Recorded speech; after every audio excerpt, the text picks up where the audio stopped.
Yeah, bear, take it, bear. Yeah. Not red.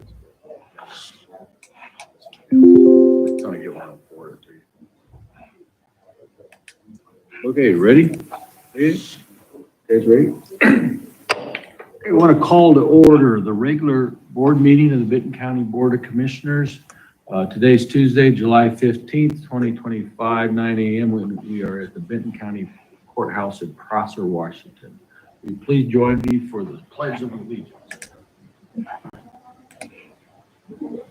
I pledge allegiance to the flag of the United States of America and to the republic for which it stands, one nation, under God, indivisible, with liberty and justice for all.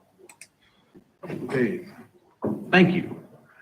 Do we have a motion to approve the minutes of July 8th?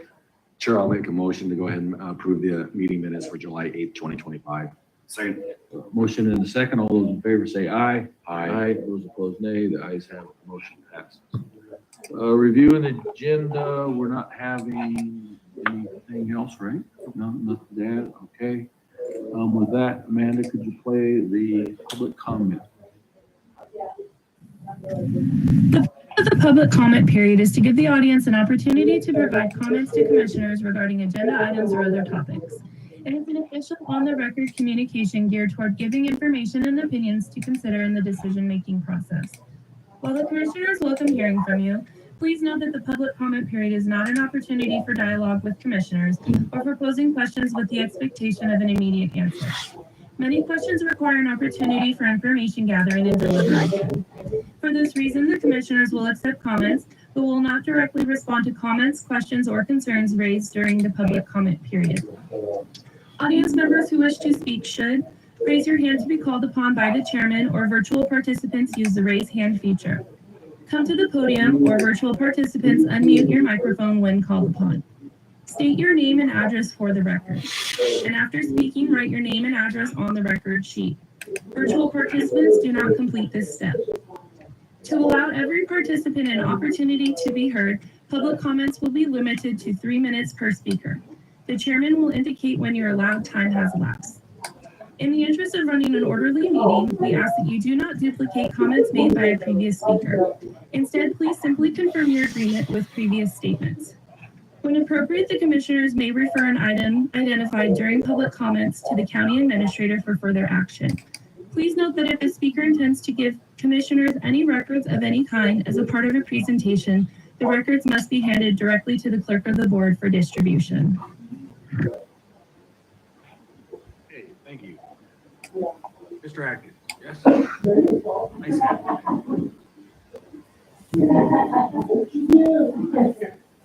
Don't make fun of our hair. Pardon?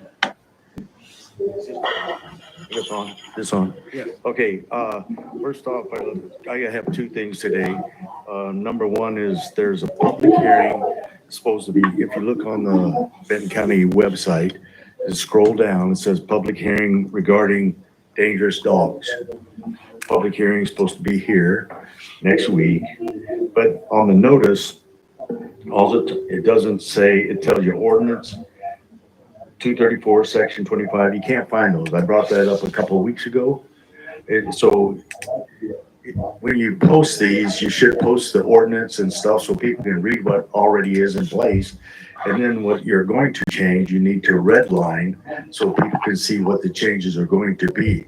You can't find these, so this is really, somebody put it together and oversight, but that's how that went. So You can't find the ordinance on the county website?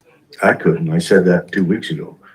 So, but it should be posted here if you're going to be making this public. The person shouldn't have to go look for these things. They should be, all the information should be right there. Does it show the reference and what the discussion, the reference, what the discussion is? Potential dangerous dogs. That's it? Okay. Yeah. So anyway, and then a couple weeks ago, I talked about the housing authority, how many people we approximately pay out $80,000 a month for these housing. And if we could get who's been on the list the longest, how many families are on it, just so. Ask Kyle to come give a presentation soon. You did ask him, or he is coming someday? Yeah, that's all. That's all a reminder of that. That's all. Thank you. Thank you. I think I've checked the ordinances before on the county website, but I don't know, maybe I'm not expert. Okay, anyone else here in Kennewick? Oh, sir. Oh, no, there's no We one. in Kennewick. Oh, actually, there's someone called out. NEC. Like Tina Gregory. Is that you, Tina? No? Mike's on. There we go. Good morning. Okay. Thank you for all that you guys do. I wanted to let you know, bring it to your attention that the outsource for inmates is very flawed. I have a close friend whose grandson got a first offense, and she tried to visit him, and she was told, oh, we don't take visitation anymore, and here's a sheet to get access. She followed the instructions, called several times. She was told different information every time she called. The representatives sounded like they were overseas. It took her several days to get any help. She put money on her grandson's account, yet wasn't able to contact him. They both were very distraught. I guess inmates receive a tablet each day from 7 a.m. to 5 p.m. if any access is being purchased. This system is very confusing and no help from employees at the jail. What can be done to remove outsourcing to other countries? How can we improve the system for families? Each transaction where families want to add money to the inmates' accounts actually costs the member $9.95. Then when the system won't work and no one can help, any of that extra money that the family member tries to transfer to the inmate is not allowed, and it has to be returned to the family member 2 to 4 weeks later. The Getting Out app is not working. Please help our community be able to reach out to families that are incarcerated. I believe an investigation should be done and local employees should have more information to be able to help. Lastly, how much is this outsourcing costing us taxpayers? Thank you. Thank you. Yes, sir. Hello, Your address? yes. Hello, my name is Christopher Dare. I'm with the Columbia Basin Veterans Center. My address is 1020 South 7th Avenue, Pasco, Washington. And I'm just here to introduce myself. I'm the new executive director for the Columbia Basin Veterans Center. My hope is to reach out to each of you and have coffee with you some point. I'm brand new to the area. I'm from Nevada, so I mean, you can probably tell from my accent. That's a joke, by the way. And we have an open house coming on Thursday, September 18th that you'll be getting more information on at the actual center. We're going to be inviting all of you, and hopefully you guys can come out and be a part of that. I also want to have some cards that I'd like to leave with the clerk so you guys can kind of know who's the one coming in. And then one thing I want you to know is our focus will be really on veteran suicide. And we're asking for all elected officials and county and cities to be a part of this. It's something that is nationwide, but obviously in our region, we want to make sure that we are stopping it in every way. So Christopher Dare, I am the new executive director, and I look forward to meeting you. And thank you for all your work. Just send an email to us and each individual, and we'll set up a time to meet them. Thank you so much. Is there a clerk in here that I give these to? Oh, I found her. Have a great day. Thank you. Thank you. don't see any hands raised. No hands raised? Okay.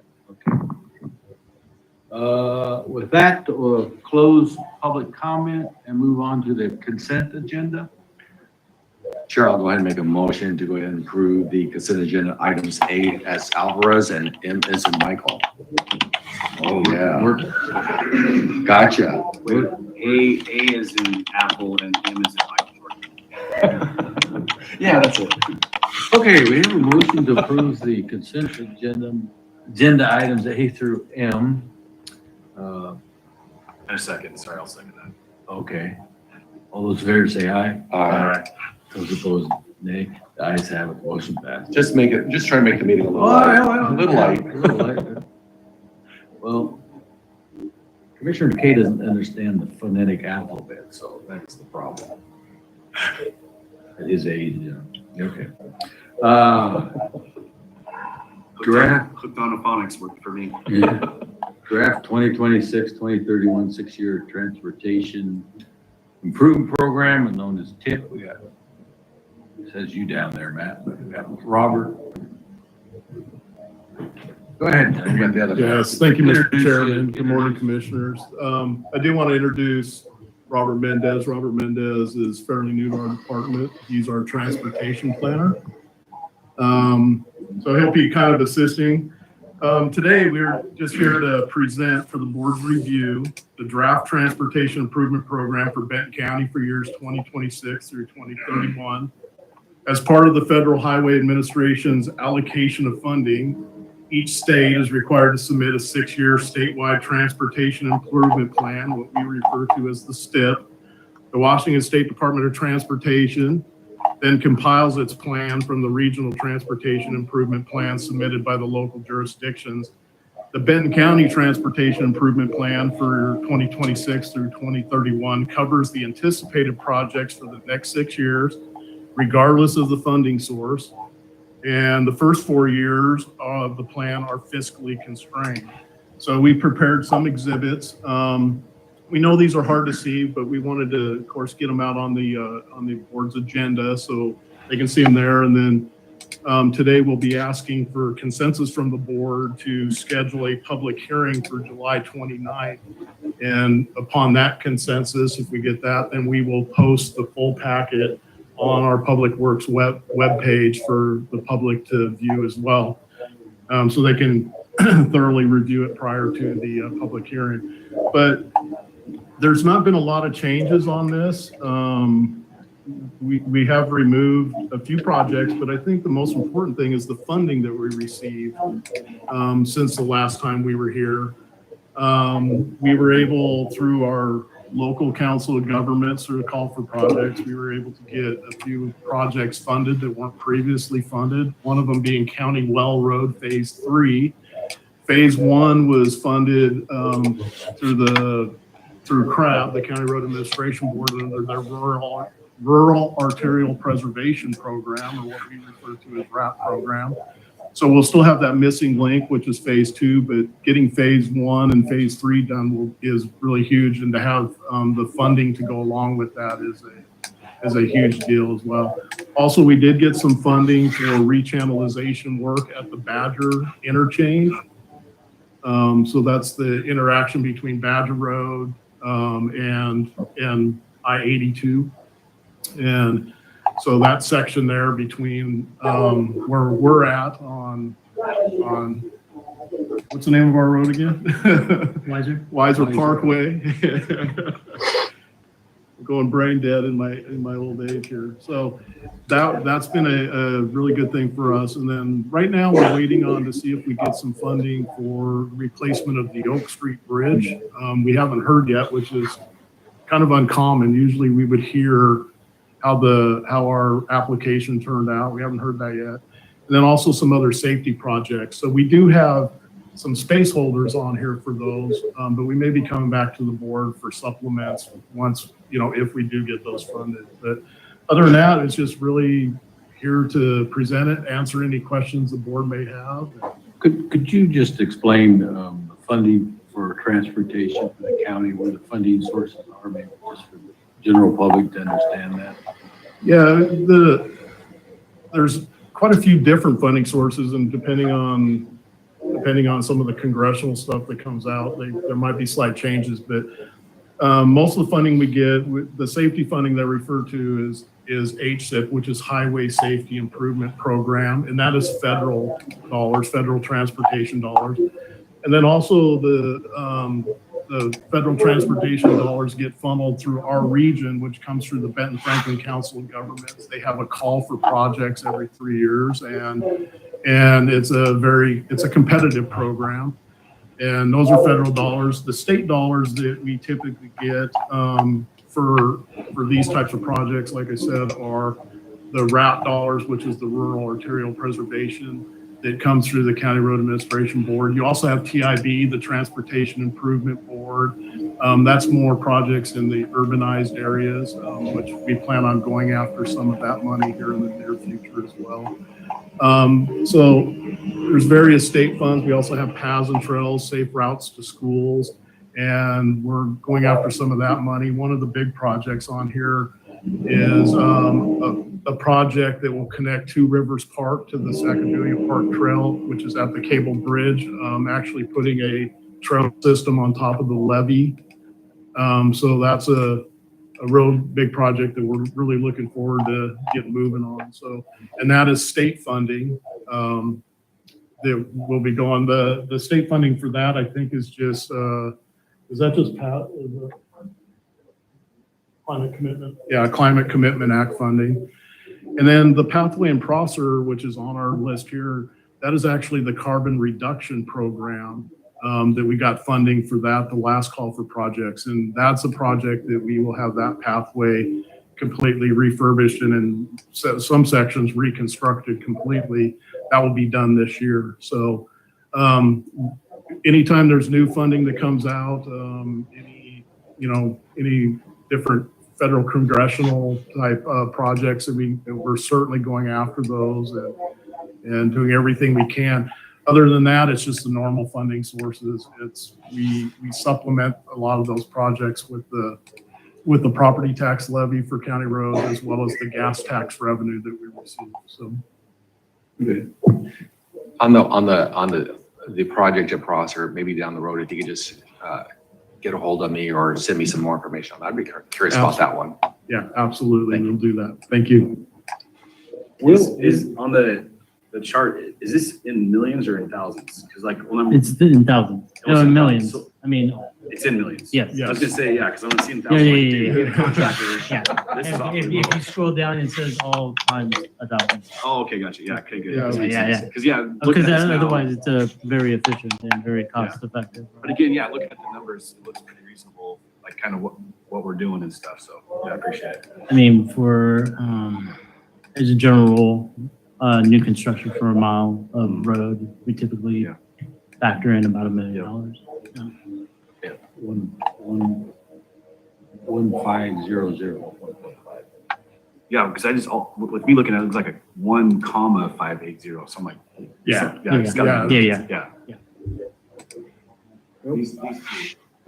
Well, I'll just say this, that because this gets put into the statewide transportation program, those numbers get in the billions. So I think that's why they like us to enter this information in the thousands of dollars, but yeah.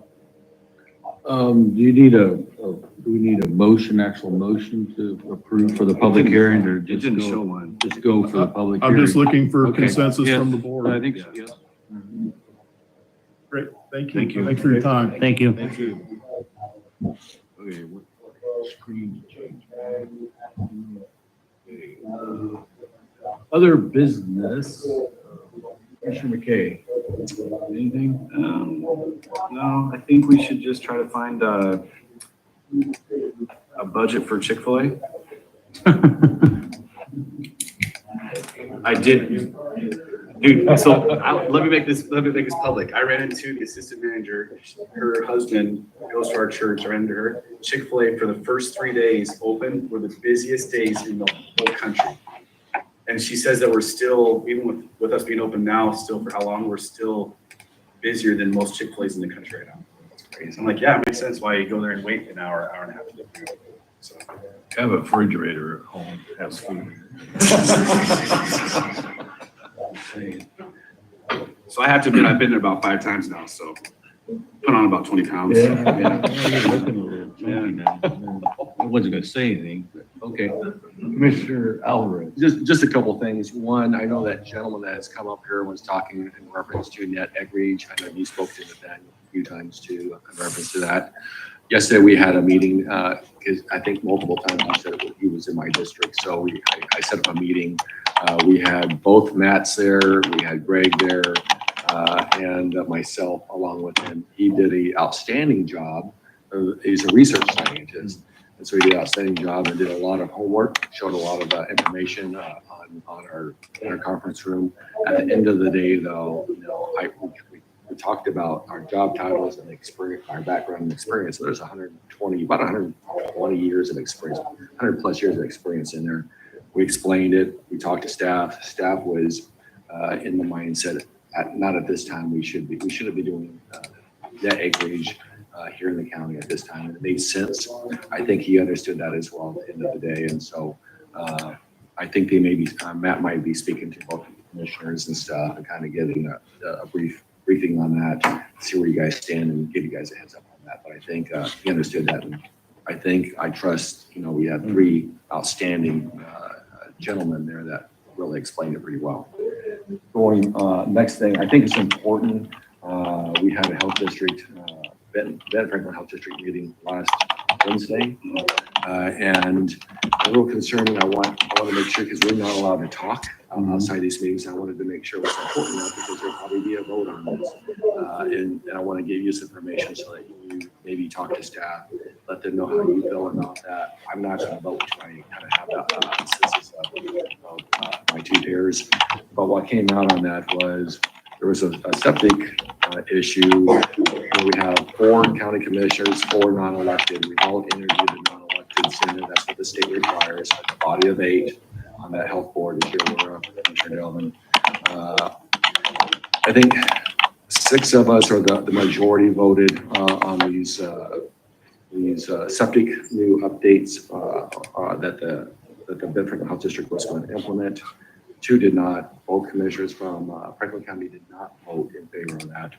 So there was some consensus. They didn't like that. They don't, and from what I was reading and understanding, they want to be able to have more say on what their county does versus what maybe our county may be looking at, and that's fine. I appreciate that. But what got me on that, and that kind of concerned me, and I think that concerned the rest of the board, is they made a comment that they wanted to do some changing to the bylaws. The bylaws, what the state says, we have to have 4 and 4. The attorney that represents the Franklin Health District said that he would not recommend changing any of the bylaws that was set in place to make sure that we are compliant with state law. So that was his recommendation. They still want to go ahead and put a team together potentially, or change the bylaws so that once again, the county doesn't necessarily have to have outside input, whether that's one county or the other county, or non-electeds having a voice in how they vote potentially. That being said, one of the commissioners brought up a potential break between the 2 counties. Instead of being a bi-county Ben Franklin Health District board, they've already gone and done all the research about being their own health district. And that they mentioned to the staff there, and when we looked at the staff, that all they would have to do, and that's, I'm just paraphrasing, not word for word, but it was to the words to the effect that they would, all they would have to do potentially is just give 6 months notice to the health district to divide that out and go their own route.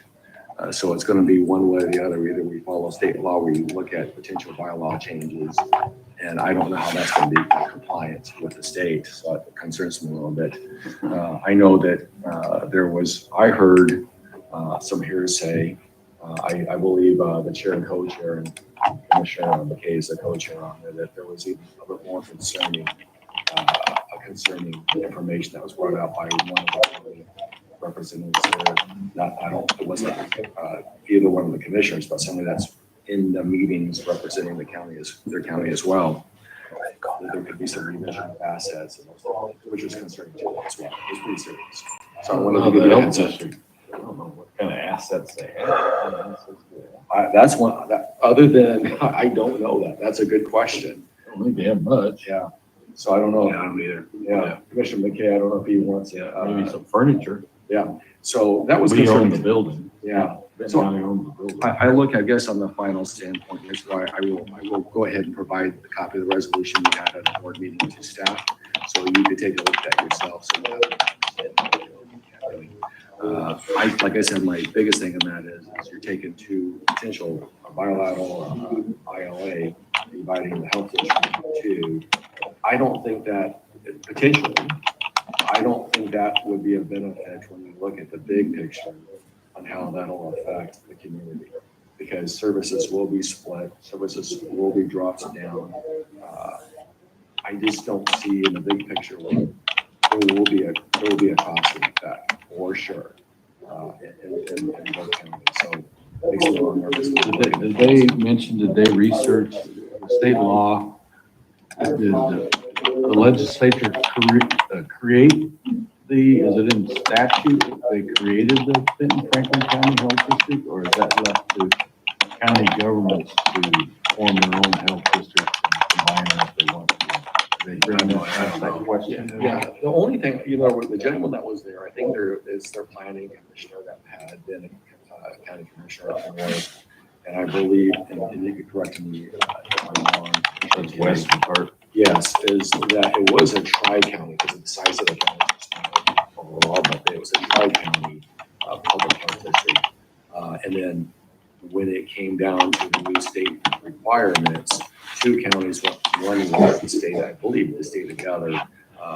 Wes's county decided to go and divide it up. So it looks like it could potentially be divided up. They want to do. I'll get the resolution to you. It was just no concern on that. I want to get your, you can disseminate how you feel about that before I end up taking that on a vote or saying with just the current bylaws.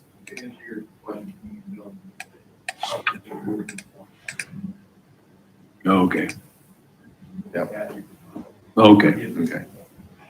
So Okay. like I said, I just want to let you know that. Other than that, on a lighter note, everybody have a good day. It's supposed to be cooler. It's not supposed to be 100+ degrees, but in the 80s and 90s. So that's a good thing. I was just gonna bring up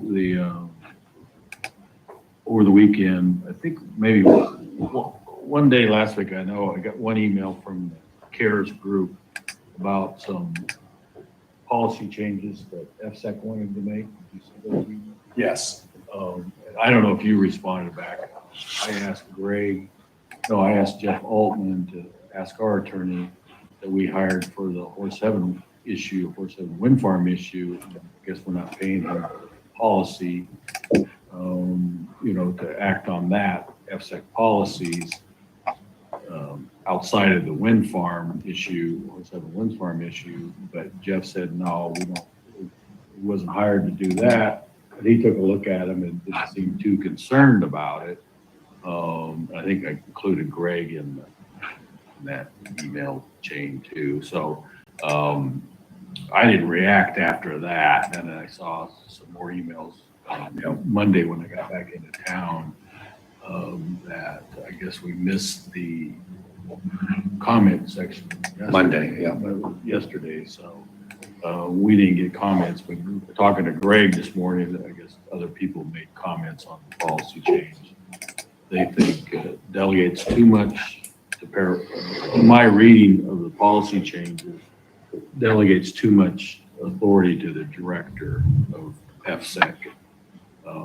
So I don't know if that was directed by, they have the legislative authority to do that, I guess, of proposing those changes and the WACs, their policies. So we missed that. I don't know if, when you want to respond to those, to the CARES group.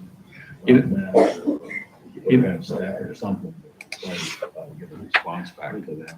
I'm fine with just having staff respond. Yeah. I mean, I think as the county, we should keep doing whatever we can do so those wind turbines go in. Because it is gonna affect the whole Tri-Cities. Right. All your home values dropping, it's gonna affect everybody.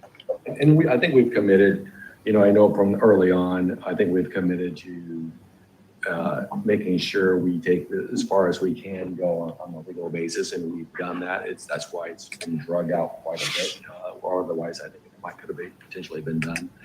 Commissioner Delvin, I know that, Dave from the TC Cares contacted me as well. I talked to him. Then I contacted, I think, Greg, not Greg, maybe one of the two administrators, and they got a hold of Greg. And what I heard is that you'd already been pretty proactive talking to Jeff Altman, Right. and found that out, so the information got back. And I think, did you talk to Dave? Okay, that's what it was. Yeah, that's what I thought, because David got back with me on that. Okay. So, yeah, we get staffed. Oh, okay.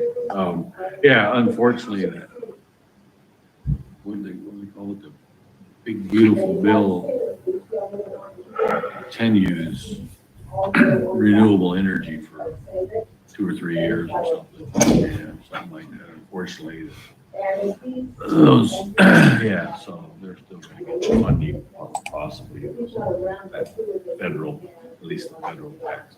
Anyways, yeah. With that's all I have. I've got 2 little items, is that all right? Okay. Real quick, so I see Sir Judge Bell in Kennewick. I just want to tell him thank you for all the hard work he's doing on the drug courts. The courts? I found out one of my Therapy employees, courts? yeah, therapy courts. One of my employees that has worked for me for about 10 years, he, about a year, probably about 2 years ago, I had to fire him because I found some stuff in his truck. So I fired him, but then I found out today he's actually graduating tomorrow. And he's been working with me for about 2 years now. And I just want to appreciate him, Judge, for doing what they're doing, because his personality and the way he's working now is 100 degrees different than what he was before. And so I just appreciate the hard work that they're doing for us, for the community and stuff. And then one other thing too, maybe, I don't know if you guys can help me out, fireworks, that RCW that we signed. Right. Is that just for the county, or does it also include the cities? Okay, because where I live in Kennewick is in the neighborhood, and there was 2 neighbors lighting off massive, huge rockets. And where I live, I can still see kind of the whole valley of Kennewick and Pasco. So I'm just curious if there's any way we could bug the cities to push for this, because I get doing fireworks 4th of July, New Year's Eve, but these fireworks were going off 2 nights ago, and there's still even some fireworks going off last night. I'm like, come on, guys, let's, I'm sure their ordinances cover that stuff. So I called the Kennewick Police Department and met one of the officers, because again, this person was across the street, 2 houses down, so close to being a neighbor. And they went over and gave him a citation. But I'm just curious if we can bug the cities to let the communities know, hey, light fireworks off 4th of July, let fireworks off New Year's Eve, or go ahead and light off whistleblowers whenever, but not these huge, massive mortar bottle rockets that are going to cause fires. Matt, I got a question on that, going back to Commissioner McKay, then would that be something that maybe a commissioner potentially could just make a comment at closing of that meeting at BCES, because you have everybody there. And it's a reference to, response times and communications. What do you think? I don't have an issue bringing it up. I mean, you have everybody there.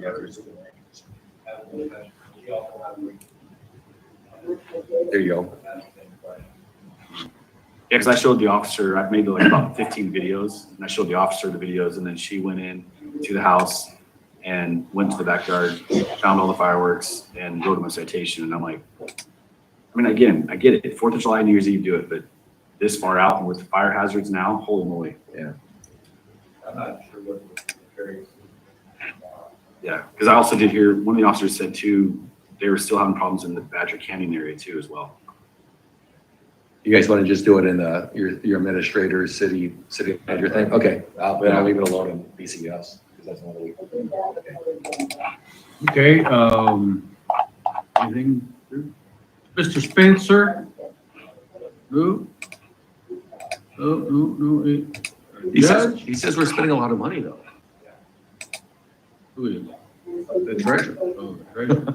Okay, with that, meeting adjourned, everyone stay cool and calm during the hot weather.